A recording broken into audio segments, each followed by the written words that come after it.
Então deixa eu colocar meus óculos, porque eu preciso dele pra falar com vocês, tá? E eu vou aqui guiando vocês também a partir dos meus slides, onde eu vou colocar pra vocês darem uma olhada junto comigo, tá?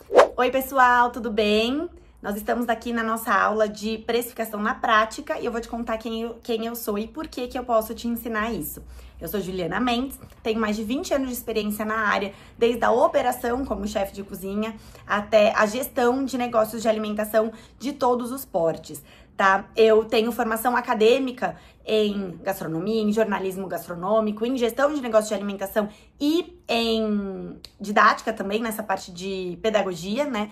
E eu fui professora por 10 anos, então toda essa parte didática aflora muito em mim, especialmente quando é pra falar do que eu amo, que é a gestão de negócios e a gastronomia em si. Então, na nossa aula de hoje, a gente vai falar sobre a formação de preço, tá? E por que eu quero contar isso pra vocês? O que eu mais vejo nos negócios são erros comuns de precificação, tanto no achômetro, né? Então eu acho que esse preço funciona e aí a gente não sabe se a gente tá ganhando, se a gente tá perdendo dinheiro com ele. Esse preço também pode ser baseado na concorrência, o que não necessariamente vai ser o ideal pro seu negócio, e a gente vai ver isso profundamente. E também a gente fica com medo, muitas vezes, de cobrar o quanto deve se cobrar efetivamente. Por quê? Porque você não tem profundo conhecimento sobre essa formação de preço. E aí esse receio é comum também, mas é um grande erro, tá? E o que você vai, então, aprender nessa aula hoje? A gente vai formar o preço corretamente, a gente vai entender o valor percebido pelo cliente, para isso ser parte do nosso entendimento e da formação do preço.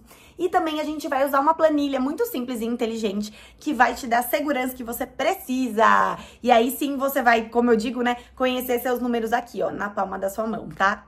Então vamos lá. Por que a precificação é o coração do negócio, tá? O preço errado, ele vai gerar trabalho dobrado, ele vai gerar zero dinheiro no fim do mês, né, zero caixa, e a impossibilidade de você crescer, porque quando a gente ganha, a gente reinveste no negócio e aí a gente consegue crescer, né? Então, se isso tudo não tá acontecendo no seu negócio, temos um grande problema e essa aula vai te ajudar com certeza a resolver ou todo o problema ou parte dele, tá bom? Uma reflexão importante aqui que vender muito não garante o lucro se o preço não está correto. Por que eu falo isso, gente? Às vezes a gente fica buscando cliente, porque eu quero faturar. Mas nem sempre faturar, ou seja, o dinheiro entrar, é uma relação saudável. Se o seu negócio não está conseguindo pagar as contas. Porque o que acontece? Às vezes, para eu produzir mais, eu preciso despender mais recursos. Seja ele eu ou o meu funcionário estar trabalhando mais, sejam as luzes, água, equipamentos, né? Tudo isso acontecendo, insumos que eu tô comprando a mais, tudo isso são gastos que estão acontecendo pra minha produção aumentar e eu fazer essa venda, ou seja, faturar mais. Só que o que acontece é que às vezes tudo isso aumenta e o dinheiro que entra na conta não fecha, ele simplesmente não chega e não alcança pra cobrir esses gastos e pro lucro realmente, efetivamente acontecer no seu salário, se é que você tem salário, né? Então, às vezes a gente vender mais não é uma relação que necessariamente vai fazer com que você ganhe mais no final das contas. E entender isso é peça-chave pra gente poder precificar corretamente, porque isso vai te dar força para fazer a escolha correta quanto ao preço, tá? E entender, se dedicar nessa formação de preço. Então, primeira base desse pilar que a gente tem que entender na formação de preço é o custo. O custo dos insumos, né, que a gente vai usar é o mínimo que se pode cobrar e então ele é o chão, ele é a formação, é a base da construção desse preço, tá? A gente vai falar sobre ele. Depois a gente tem o teto, que é o máximo que você pode cobrar desse preço, porque também existe um máximo, tá, gente? E aí ele tá muito relacionado ao que o seu cliente aceita pagar. Então você precisa conhecer profundamente o seu cliente para você poder tomar essa decisão quanto ao teto, E aí a gente tem o elevador, que vai te levar do chão ao teto, que é justamente esse valor percebido. Então, ele está agregado à experiência que você entrega ao cliente, tá? E isso é determinante para você poder chegar lá no máximo que você pode vender. Nem sempre de primeira você vai alcançar isso, mas você tem que conhecer o seu público para você sair do mínimo que você pode cobrar e chegar ao máximo. Esses 3 pilares vão ser a formação desse nosso preço e em cima disso a gente vai trabalhar com os conceitos para que a gente possa conseguir alcançar esse preço ideal a ser cobrado para o seu negócio. Muito importante repetir aqui, tá? Olhar para a concorrência não é o caminho, ele é parte, então ele é uma das ferramentas que a gente vai usar, mas ela não é efetivamente a solução. Por quê? Porque o seu negócio é diferente do negócio da concorrência. A sua mão de obra, os seus custos, os insumos que você usa, a técnica que você usa de produção e a entrega final é diferente da sua concorrência. E preferencialmente a sua tem que ser melhor para você conseguir ganhar o cliente da concorrência, certo? Bom, então nossos próximos passos aqui, a gente vai entender sobre a base. Lembra que eu falei pra vocês que a base dessa precificação é o nosso custo. Então, pra gente entender a anatomia financeira desse custo, a gente vai falar sobre os custos variáveis, os custos fixos e o índice de CMV, tá? Então, dentro dos custos variáveis, a gente vai ver mais detalhado lá na planilha, depois eu vou mostrar pra vocês. A gente vai colocar os ingredientes que a gente usa pra produção da comida, efetivamente, do produto, dos pratos. A gente vai considerar ali, né, nos custos variáveis, os impostos que a gente paga sobre essa venda desse produto. E aí isso vai depender muito do tipo de negócio que o seu negócio está qualificado. E também as taxas que a gente paga. Então, se eu vendo com cartão, a maquininha me cobra um valor e eu tenho que considerar. Se eu vendo no Pix, por isso que muitas vezes fala, no Pix você tem desconto. Por quê? Porque daí no Pix, eu como empreendedora, né, dona do negócio, não pago nada para receber pelo Pix. Então, eu consigo te dar esse desconto e aí você ganha a partir disso.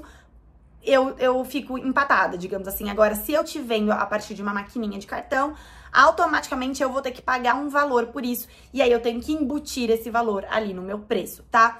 Isso vale também para as taxas que a gente paga no delivery. Então, se você é um negócio que tem a operação de entrega do delivery e você usa ou aplicativos ou o seu próprio delivery, você vai ter uma variação de taxas também que deve ser considerada, tá? Então, se você tem provavelmente o uso dos aplicativos, você vai alcançar ali uma média de 27% que o aplicativo consome de taxas, e isso é super alto, representativo e deve ser considerado na hora da formação de preço. E se você consegue, né, ter uma logística sua de operação de entrega, você também deve embutir. Então, aí eu mesma pego o carro, vou lá e levo. Tá, então você vai ter que colocar a manutenção do seu carro, vai ter que colocar a gasolina que você leva, vai ter que colocar o seu tempo para isso. Com certeza, isso tudo vai ter uma representação menor do que o alcance do aplicativo, né? Mas ele deve estar considerado também, tá? Isso eu coloco como taxas, mas a gente vai entender que tem alguns custos que são fixos. Então, por exemplo, lá na plataforma você tem uma visibilidade muito grande, que já está embutida no valor que você paga pelas taxas da venda do app lá, do iFood, da 99 e tudo mais. Mas, sem isso, a gente tem que pagar, às vezes, uma divulgação. Seja pelo tráfego pago da internet, seja o nosso tempo ali de divulgação com parcerias, WhatsApp e tudo mais. Então, tudo isso sai, né, do nosso bolso e tem que estar descrito em algum lugar. Vai entrar ali nos nossos custos fixos. Então, lá vai entrar o aluguel do espaço onde você tem a cozinha de produção ou onde é o seu salão, o seu ponto de venda efetivamente. Vai entrar os custos da sua mão de obra, ou seja, da sua equipe. Vai entrar, como eu comentei com vocês, essa parte de marketing, por exemplo, contabilidade, assessoria nutricional, se você tiver, uniforme, o seu próprio salário, ou prolabore, né, você sendo dono do negócio, tem que estar embutido ali. E depois a gente vai ter também a margem de lucro desejada, mas também vai entrar dentro dessa anatomia. Então, quando a gente estiver na planilha, a gente vai ver item a item ali, eu vou mostrar pra vocês. Mas tudo isso vai ter que estar escrito, né, como gastos que saem e que são custos desse produto, tá? No final das contas, a gente vai entender ali um custo operacional dele. E aí, a partir disso, a gente também vai chegar no índice de CMV. Então, eu queria muito... a gente vai comentar um pouquinho aqui sobre ficha técnica. Eu não sei se vocês já conhecem essa ferramenta, já tiveram uso, mas ela basicamente vai detalhar para nós esses custos variáveis, né, que eu comentei, que são os primeiros de insumos. E a partir disso, a gente consegue tirar um índice que representa esse faturamento. Então, vou dar um exemplo aqui para vocês. Se eu gasto R$3 em custos variáveis, né, que são insumos, impostos e taxas, para produzir uma pizza e eu vender essa pizza brotinho a R$30, eu vou estar tendo uma representação de 10% de um CMV. Então, assim, eu tô vendendo super legal essa pizza. Se eu estiver vendendo ela a R$6, os R$3 estão representando 50%. O que tá muito alto e que provavelmente não vai me permitir pagar as contas quando a gente formar esse preço total. Então, vocês vão entender ali, como eu falei, né? Até onde a gente consegue chegar para essa venda, mas mais do que isso, qual é o mínimo que eu preciso cobrar para essa venda não está tirando dinheiro do meu bolso. Pelo contrário, tá pagando o meu salário e me alcançando ali uma margem de lucro que a gente vai combinar como desejada. Combinado? Beleza. Nosso próximo passo agora, ó, é justamente... Aqui tem a carinha pra vocês dessa ficha técnica, tá? Basicamente, ela converte o preço da compra num custo real da porção. Então, assim, eu vou fazer um bolo pra vender e ele me rende 12 fatias. Então, eu vou entender quanto que eu gasto pra fazer esse bolo em termos de insumos, né? Como eu comentei com vocês. Então, eu coloco esse receituário detalhado e ele vai me dizer quanto eu gastei de farinha, quanto eu gastei de açúcar, quanto eu gastei de ovos e assim por diante, pra eu fazer esse bolo. E aí, depois a gente vai ter um rendimento total. Então, olha, ele me rende 12 fatias de 100 gramas. E é essa unidade, a fatia de 100 gramas, que eu vendo para o meu cliente. Então, eu entendo quanto custa a fatia para mim. Custa R$2 fazer uma fatia de bolo. E aí, a partir desse valor de insumos, a gente vai somar o restante dos valores que a gente precisa para formar esse preço. Então, a ficha técnica tem essa carinha que eu tô mostrando para vocês. E aqui na nossa ficha, na nossa planilha, a gente tem um cantinho da precificação ali que vai mostrar, ele vai somar, além dos insumos, vai somar a embalagem, o quanto a gente gasta né? Então, assim, eu entrego isso numa embalagem descartável, que vai dentro de uma sacolinha com lacre. Ou eu entrego isso e vai um guardanapo, o cafezinho vai junto com o sachê. Então, esses insumos, né, que são agregados, mas não são para o preparo, mas sim para o serviço, também estão embutidos no preço desse produto. Então, ele também aparece aí, assim como a margem desejada e o custo operacional. Esse custo operacional, que a gente vai falar um pouquinho na frente, é justamente o rateio dos nossos custos fixos que eu comentei com vocês. Então, para eu produzir esse bolo, eu tenho uma pessoa, um funcionário produzindo, lavando louça depois, eu tenho a água que eu tô consumindo, eu tenho o espaço dessa cozinha que eu tô pagando aluguel, eu tenho depois o garçom que tá indo lá entregar e o salão onde a pessoa tá sentada, eu tenho a limpeza de tudo isso. Então, tudo que tá envolvido para a experiência do cliente no recebimento do produto ao serviço, né, ao recebimento e à entrega, tudo isso tá entre custos fixos ou variáveis. E aí, o que tá nos custos fixos, a gente faz um rateio para entender quanto custa essa operação. A gente vai multiplicar pelos minutos que a gente gasta nessa operação. Então, para eu produzir, eu gasto 15 minutos para fazer esse bolo. Então, eu vou entender quanto custa um minuto da minha cozinha funcionando, e aí esse custo de operação vai estar embutido nesse preço, por isso que ele tá aparecendo ali no custo operacional. As taxas, os impostos, como eu falei pra vocês, tá tudo, vou detalhar também, né, aparecendo na formação do preço, já na ficha técnica, tá? E aí depois a gente leva isso pra uma visão mais macro ali, de uma das abas de menu da planilha, tá bom? Próximo passo da ficha, além da ficha descomplicada. Então, pensa comigo. Para a formação do preço, a gente falou da base, ou seja, do custo que forma, né? Os valores que a gente gasta para a produção desse produto. Isso é mínimo a ser cobrado. Lembra que eu falei? O chão desse preço, desse valor de venda. Além disso, se a gente fosse olhar só para isso, aqui, ó, o custo operacional. Falei que eu ia falar para vocês. Eu já me antecipei. Esse é a apresentação do custo operacional, tá vendo? É o minuto da cozinha, como eu falei. E o erro fatal é a gente considerar só o ingrediente. Ou seja, se a gente simplesmente falar, eu gastei com farinha, com ovo, com isso, com aquilo, e não considerar o tempo que eu usei para fazer, para produzir, ou o tempo que meu funcionário usou para produzir, sem usar a energia do espaço, sem usar os custos do espaço em si, né? Se eu não considero tudo isso, eu tô deixando de lado um valor que realmente sai o tempo inteiro, mês a mês, do meu bolso, e que não volta dependendo do valor que eu colocar como preço, como custo desse produto, tá? Então, por isso que ele tem que estar aí. E ele vai dizer do ponto de equilíbrio, porque o ponto de equilíbrio é justamente quando a gente empata. Eu gastei 10, eu vendi por 10, eu empatei. Então, eu não estou no prejuízo. Se eu gastei 10 e vendi 12 por 12, eu ganhei os R$2 a mais. Então, isso é o meu lucro, tá? Se eu tiver considerado, e isso é muito importante, se eu tiver considerado o meu salário ou todos os salários das pessoas envolvidas, quando eu tô falando de um grande negócio, né? Se eu colocar aqui o salário da minha equipe, ele deve estar no custo operacional e isso está pago também. Além disso, vem o lucro, tá? É isso. A partir dessa anatomia de custos, né, dos números do seu negócio efetivamente, a gente vai para uma parte mais conceitual e analítica do processo, para a gente formar esse preço considerando outros aspectos externos que não apenas o custo em si, ou seja, os gastos que você tem para produzir esse produto, certo? Então, nosso próximo passo aqui, ó, vamos lá, é justamente o posicionamento e o valor percebido pelo cliente. O seu negócio não deve ser para todo mundo. Isso, gente, é um erro muito comum, tá? A gente fala assim, não, eu quero vender para todo mundo. Quanto mais pessoas eu alcançar e vender, melhor, certo? A ideia é essa.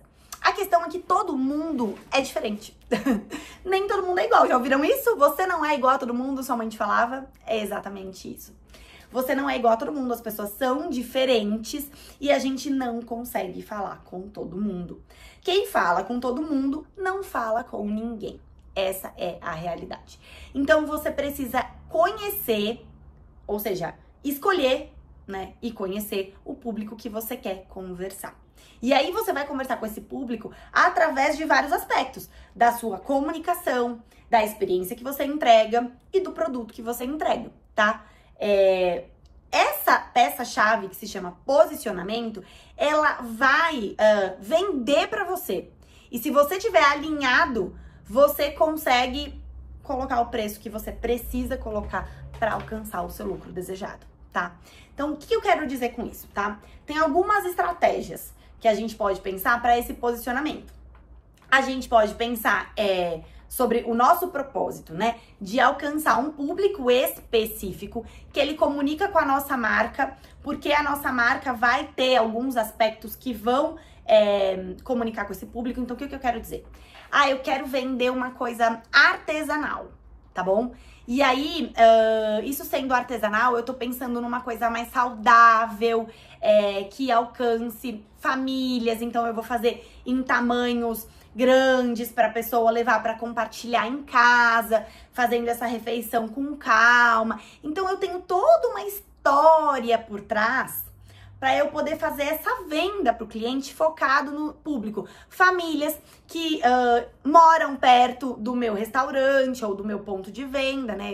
No raio que eu alcance ali, se for pelo aplicativo, que vão consumir isso nos horários de lazer e especialmente em momentos festivos e tal. Então, quando eu tomo essa decisão de para quem eu vou comunicar nesse aspecto, eu já sei que é para família, então eu já sei tamanho de porção, eu sei como a embalagem que eu tô comunicando com com essa família, ela tem um visual próprio, né? Ela tem que facilitar porque ela vai ser entregue, né? A pessoa tem que ter facilidade também para colocar isso na mesa dela, porque ela vai comer, ela tem que ser muito bonita porque tá num momento festivo.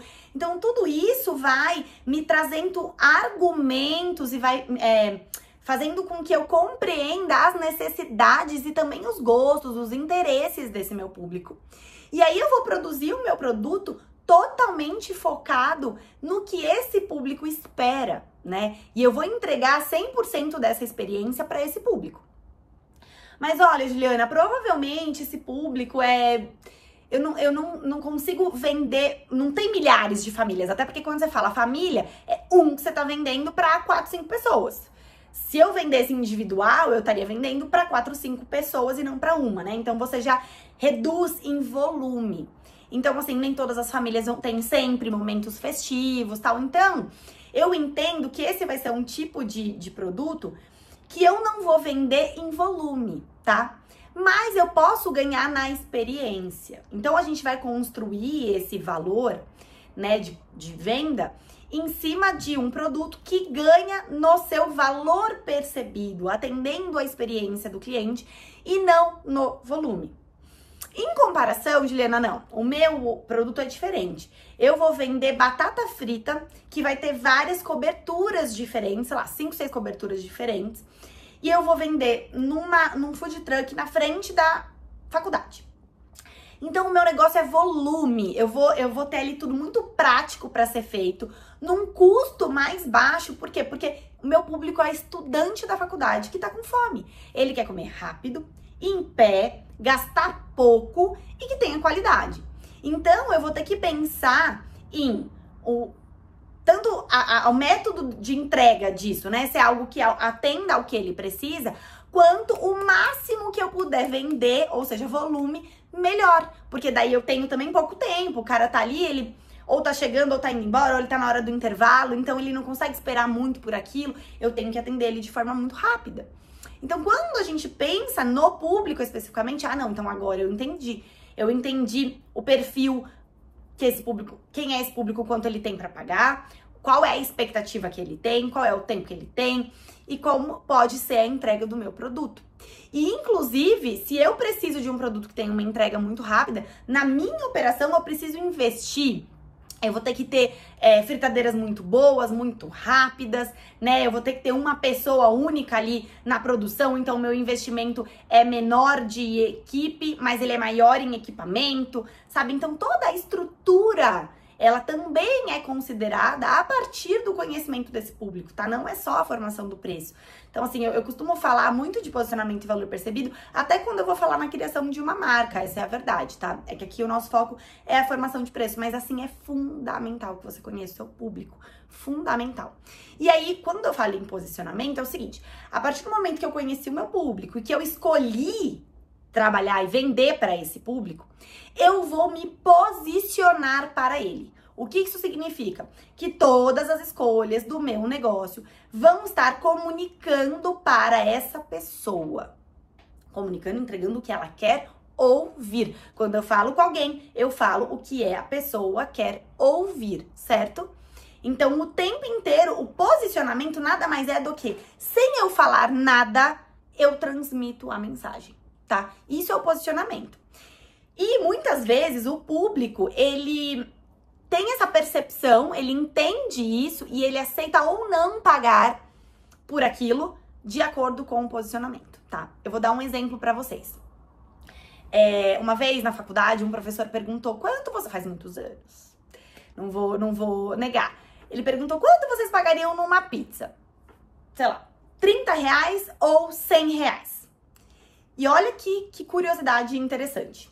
Uma parte das pessoas levantou a mão e falou, eu pagaria até R$100 numa pizza. E a outra parte levantou e falou, eu pagaria 30, eu jamais pagaria R$100 numa pizza. E quando a gente foi ali debater sobre isso, a gente tava falando, óbvio, sobre posicionamento, justamente chegamos a essa conclusão. A pessoa que pagaria R$30 numa pizza, ela tinha uma expectativa. Ela queria simplesmente comer a pizza. E ela entendia que o produto pizza não vale R$100. Não tem valor. Ué, farinha, massa da pizza, um molho de tomate, um queijo, isso não vale 100 reais. Então, como é que eu vou pagar 100 reais por isso? Os ingredientes de um produto em si, pra mim não vale. Pra mim, eu pago 30 reais uma pizza. Em compensação, as pessoas que falaram que pagariam 100 reais, você concorda que é o mesmo produto?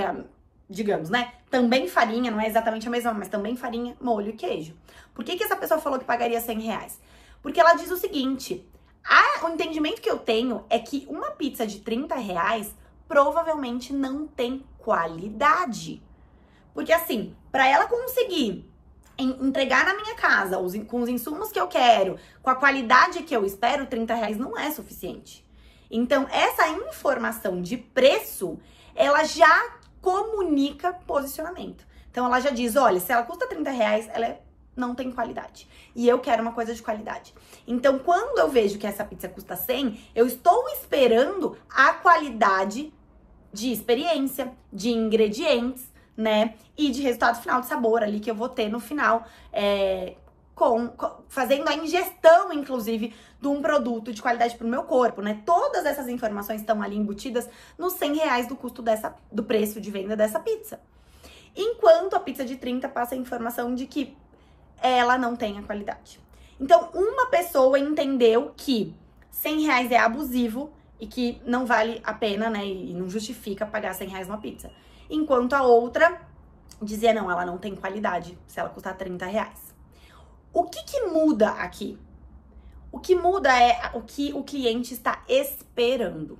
O cliente que paga 30 reais na pizza está esperando se alimentar, matar a fome dele, comer, atender ali aquela necessidade fisiológica de comer a pizza.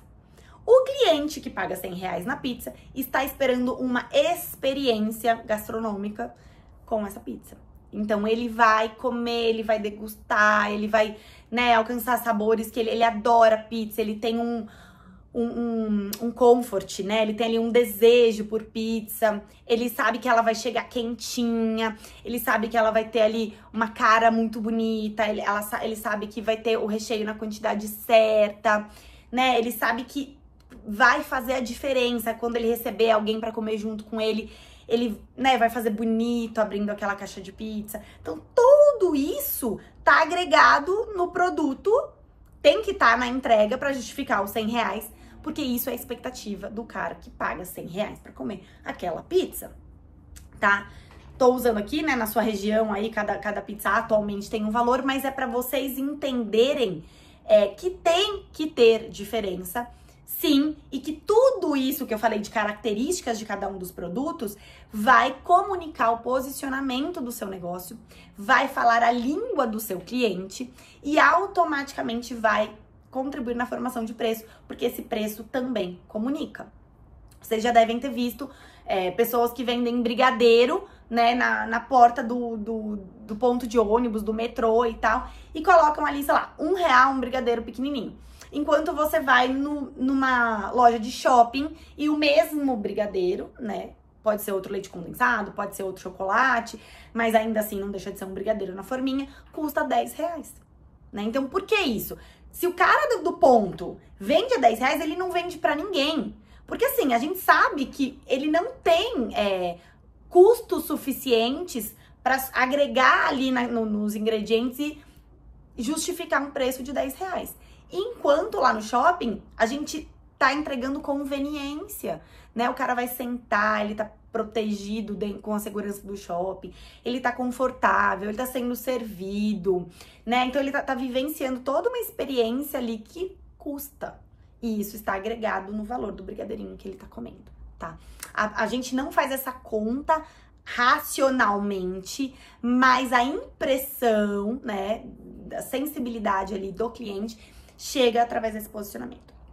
Como é que a gente pode, então, se posicionar e transmitir, né, de forma excelente esse valor percebido pelo cliente? A gente vai falar isso agora, mas só então para completar, né, entregar a experiência além do produto é o grande negócio aqui quando a gente pensa em um posicionamento que comunica com um preço, né, de venda mais alto, tá? Mas a experiência, quando eu falo, é no geral, tá? Tipo, a experiência do cara ali no ponto de ônibus, ele queria só comer um brigadeiro, ele tem que ter uma embalagem pra ele levar. Você também tem que atender as necessidades dele. A questão é que quando você sabe com quem você tá falando, pra quem você tá vendendo, você sabe o que essa pessoa precisa, o que ela tá esperando. E aí você vai entregar exatamente isso. O que não funciona é você vender esse brigadeiro a R$1 lá no shopping, porque essa pessoa, ela entende, passa uma informação pra ela de baixa qualidade, ela não vai ter interesse,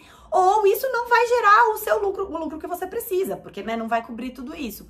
E o contrário também não, você chega lá no ponto de ônibus e vende a R$10 o brigadeiro, assim, a minoria pagaria R$10 por isso, porque não é nenhuma questão se ela tem dinheiro ou não pra isso, uma questão que ali, passando na rua, né, com aquela segurança, com aquela higiene, com tudo que aquilo oferece, aquela experiência oferece, não faz sentido pra ela pagar os R$10, certo? Então você comunica com quem fala o que a pessoa quer ouvir, digamos assim, né?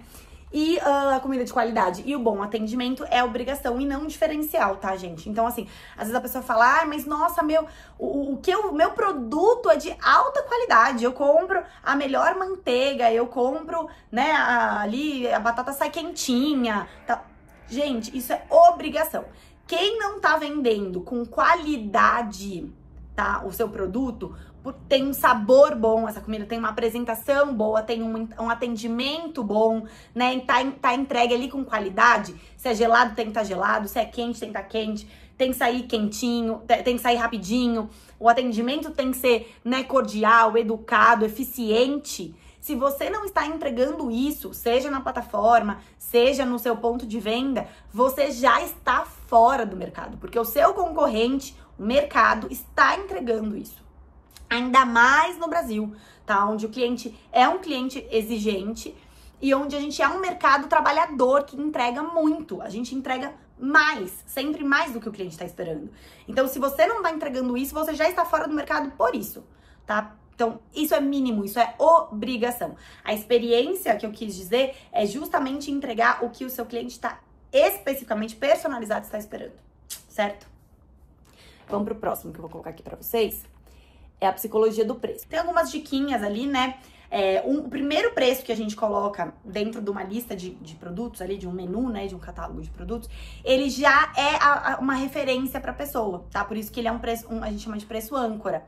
Então, se eu vejo que o primeiro item custa, entre aspas, né, um preço alto e caro, a minha percepção é de que ele é um preço caro, eu já informei pro meu cérebro, né? Essa informação já chegou no meu cérebro e eu já tive um entendimento, uma compreensão de que aquele lugar tem itens caros.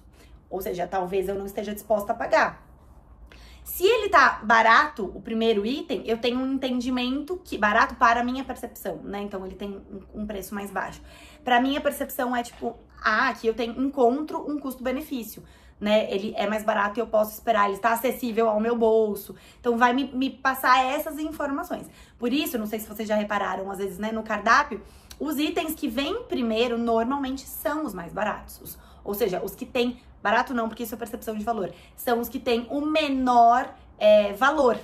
Porque é justamente para passar essa sensação de que as coisas são acessíveis. E aí eu já não nego, né? Eu já não me afasto, porque se eu tenho um primeiro impacto já de que isso não é pra mim, ou eu não estou disposta a pagar aquilo, eu já não tenho interesse de ler o restante, tá? Então, essa é a primeira dica. O preço está relacionado à qualidade, como eu falei pra vocês, então tem que ter muito essa atenção, né? Quando você coloca um valor mais alto, você automaticamente está vendendo qualidade e aí você vai gerar essa expectativa no cliente. Quando a gente coloca o preço com terminações com final 9 ali, já passam uma informação mais próxima para o cliente, então a gente está propenso a comprar coisas com final 9, porque isso, R$19,90 não é 20, né? R$9,90 não é 10, R$99,90 não é 100. Então o nosso cérebro entende, se eu tivesse lá R$100, nossa, muito caro. 99, tá, ok. R$10, nossa, eu não pago nunca R$10 num suco. R$9,90 eu pago, porque não é 10. A gente não racionaliza isso, mas o nosso cérebro tem essa compreensão. Então, final 9, final 5,50, né? Quando a gente coloca 7,50, final 7, 47, 17, 7. O número 7 também é um número familiar ali de boa aceitação do público. Quando a gente coloca combos, a gente consegue aumentar o nosso ticket médio, tá? Então é uma outra dica. Ai, olha, se eu colocar que uma unidade custa X, 3 unidades custa 2X, né? Então eu ganhei uma, digamos assim. Pô, o cérebro da pessoa automaticamente entende, tô na vantagem. Custa mais barato se eu comprar 3 ao invés de 1.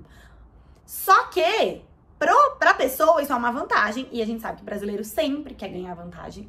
Então é importante você dar essa opção desses combos para que ele enxergue, mostre para ele claramente a vantagem que ele ganha comprando.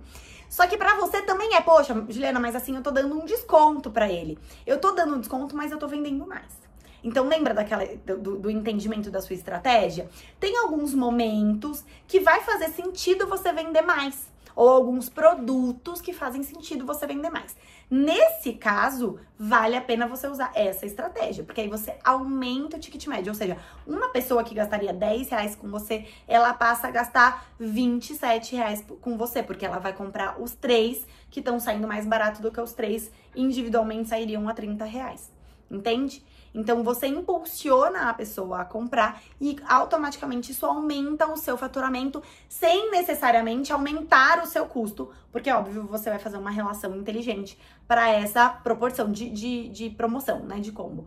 Mas essa é a intenção psicológica do preço, tá? Deliveries usam muito, é um recurso muito, porque é de impulso, sabe? E a compra do delivery, ela é uma compra por impulso, né? Você tá ali olhando, te deu vontade, você só clica, né? Já fez isso ali num carrinho de compras de qualquer coisa da internet? Lá no aplicativo de comida é a mesma coisa. Então, se você olha ali uma promoção, um descontão, um combo, você automaticamente se leva a esse impulso ali de compra muito mais imediato, tá? E aí, isso pra finalizar esse carrinho e entregar, vai muito mais fácil do que se você tá ali numa compra que deve ser mais considerada. Num espaço físico, num ponto de venda, nem sempre esse impulso do combo funciona tão bem. Ele vai depender muito do número de pessoas que você tá e o que você tá esperando. Então, por isso que eu falo sobre conhecer o seu público e o seu canal de venda, porque o seu canal de venda tem que estar alinhado ao seu público. E aí, se o seu ponto de venda tem uma experiência onde a pessoa vai ali sem tempo para comer, ela vai almoçar o PF e vai depois ir embora. Muito provavelmente, você colocar grandes combos ali pode não ser interessante para ela, né? Eu vou colocar entrada, prato principal e sobremesa. Mas esse cara tem 1 hora para comer. Então, dependendo de quem é esse seu público, o tempo que ele demora para chegar, o tempo que ele demora para chegar depois de volta no escritório ali onde ele tá trabalhando, e o tempo que ele tem para fazer essa digestão, ele tá pagando mais caro, porque ele tá pagando entrada, prato, sobremesa, só que ele não tem nem tempo para comer isso e ele nem quer gastar tudo aquilo. Então, às vezes, faz sentido um prato único, num preço mais baixo, onde você atende ele de forma mais rápida, entende? Você vê como existem estratégias 1000, mas se você não tiver oferecendo a estratégia correta para o seu público, né? Você acaba perdendo essa oportunidade de venda. Isso é oportunidade de venda, tá? E nomes e descrições atrativas, a gente vai falar um pouquinho mais, mas é basicamente isso. Quando você coloca uma descrição interessante e atrativa mais uma vez, para o seu público, você alcança maior venda. Faz sentido eu dizer que uma coisa é saudável e detalhar os benefícios de saúde do consumo daquele produto para esse cara que tá almoçando ali no PF rapidinho? Não. Agora, né, vendo para um produto infantil, para criança, né, um alimento para criança, marmitas para bebês. Faz muito sentido eu estar comunicando a essa mãe que é tudo natural, é tudo fresco, é tudo orgânico e quais são os benefícios desse consumo para seu bebê, certo? Então, quanto mais detalhe eu coloco ali, mais eu alcanço como oportunidade de gancho ali de venda, certo? Vou falar um pouquinho mais agora, como explicar o valor ao cliente sem a gente explicar. Imagina se a gente tivesse que ficar lá na frente do cliente falando, olha, mas o meu produto, você ganha assim, assim, assim, assim, assado. Esses são os valores que você tem quando você compra o meu produto. Imagina, o cliente não tem paciência, né? No mundo de hoje, eu aqui falando e você já tá, ó, agoniado. Então, assim, vamos pensar? A gente precisa comunicar sem falar. E aí, aqui mais algumas dicas, né? Use o cardápio como ferramenta de venda. Então, o cardápio, gente, seja lá no iFood, seja num bannerzinho que você tiver enviado pelo WhatsApp, seja o seu cardápio físico, QR Code ou as informações que estão ali no seu ponto de venda, tá? Que comunicam também, né? O tempo inteiro ali, ilustrações, né? Lousa, tudo isso é ferramenta de venda. O garçom, efetivamente, ele é a última ferramenta de venda que você tem que usar. Também deve ser usada, né? Mas assim, todas essas outras vão estar comunicando para o seu cliente. Então, use ela da melhor forma, atrativa, comunicando e se posicionando da forma que você precisa. Que mais? Micro histórias, origem do ingrediente, processo artesanal. Aquilo que eu falei sobre o bebê, né? Então, assim, às vezes a gente dizer de onde vem ou contar o porquê que você tá fazendo aquilo faz sentido. Então, pensa numa forma de contar isso sem gastar o tempo do cliente, né? Então, o mais rapidamente possível numa breve descrição e com imagens, com cores, né? Que comuniquem ali através da marca. Os benefícios visíveis, então, quais são eles, né? Embalagem, apresentação, consistência, tudo isso que está relacionado ao visual da sua entrega são benefícios, tá, gente? Assim, eu não me esqueço quando começou essa parte de delivery e a gente teve uma grande mudança na entrega de comida. Porque antes a gente tinha o embalagem de isopor ou aquela embalagem de alumínio. E era o que vinha, né? Hoje em dia você tem embalagens pensadas para aquele consumo. Então, assim, né? Se eu tenho uma salada, eu mando um sachêzinho de molho à parte para que essa salada não venha já murcha. Se eu tenho castanhas, alguma coisa crocante que vai fazer parte, eu mando a parte pra pessoa mesmo finalizar ali, né? Não ficar tudo misturado. Se eu tô vendendo um cookie e a melhor experiência dele é colocar 10 segundos no micro-ondas, hoje vem essa informação. Então, esses detalhes, né, vão mudar a experiência do cliente e muitos deles vão vão comunicar visualmente, tá? Então, quando eu falo da embalagem, não só a funcionalidade da embalagem, mas a estética dela. Então, assim, tá comunicando com a sua marca é super natural e você tá com um plástico ali. Uma coisa não bate com a outra, né? A sua marca é super sustentável e você tem 1 milhão de papéis, sacolas, embalagens, o lixo que gera quando a pessoa termina de consumir é gigante. Sabe que uma coisa não combina com a outra? Então, a gente precisa entregar a informação que a gente está vendendo, a história que a gente está vendendo como marca, e o nosso produto tem que refletir essa marca. E scripts curtos para a equipe, se é o seu caso, né, de ponto de venda, e você tem os garçons, como eu falei, eles são ferramentas de venda também, e aí é muito importante que eles estejam alinhados com a sua marca, o posicionamento e tudo que o seu produto vende, e conhecer profundamente, né, o seu produto, efetivamente, como ele é feito, né, qual que é a experiência que o cliente vai ter. Então, assim, tem garçom, gente, que nunca comeu o que ele tá vendendo. Então, ele, às vezes, até sabe como é feito, mas ele não sabe o gosto. E aí, o cliente pergunta, é bom? Ele fala, olha, todo mundo diz que é. Olha, acho que é. Mas, na verdade, ele não sabe, ele não consegue passar essa segurança. Então, é muito importante que você treine a sua equipe, faça com que eles conheçam os processos e também conheçam a descrição daquilo, né? E também conheçam o sabor daquilo. Porque daí a experiência que ele teve, ela vai gerar expressões, vai gerar vocabulário para ele para poder descrever isso para o cliente, beleza? Recapitulando, erros graves. Não pesar ingredientes, não ter ficha técnica, não atualizar os seus preços, ter medo de cobrar o valor real do seu produto e fazer promoções sem cálculos. Eu vou mostrar para vocês agora a nossa planilha e vou ajudar ali na tela do computador vocês a apresentar ela e aí vocês vão poder entender melhor como ela funciona, tá bom? Depois vocês me contem se vocês gostaram da aula e da nossa planilha. Então, já volto aqui, tá bom?